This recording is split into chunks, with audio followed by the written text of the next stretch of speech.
نہیں چلو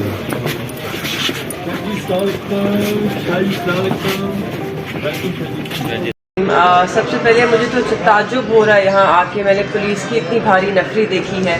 اندر judicial complex کے ایک ہو کا عالم ہے, کسی کو اندر آنے نہیں دیا جا رہا, میڈیا کو باہر روکا ہوا ہے. سمجھ سے باہر ہے کہ کیوں روکا جا رہا ہے, کس بات کا ڈر ہے. شاہ صاحب ایسا کیا کہہ دیں گے جس سے اس ملک میں کوئی دھماکہ ہو جائے گا؟ مطلب کیا کہہ سکتے ہیں وہ جس سے وہ اتنا ڈر رہے ہیں کہ وہ میڈیا کو دور رکھنا چاہ رہے ہیں؟ یہاں آ کے مجھے لگ رہا ہے کہ پاکستان کے سب سے بڑے کسی دہشت گرد کو جیسے احسان اللہ احسان کو لایا جا رہا ہے. حالانکہ ہم دیکھ چکے ہیں ماضی میں دہشت گردوں کو بھی اس طرح کورٹ میں نہیں لایا جاتا. تو میں اس وقت کل بھی میں حیران تھی جس طرح کا رویہ برتا انہوں نے, اور آج بھی میں حیران ہوں یہ سب مناظر دیکھ کر.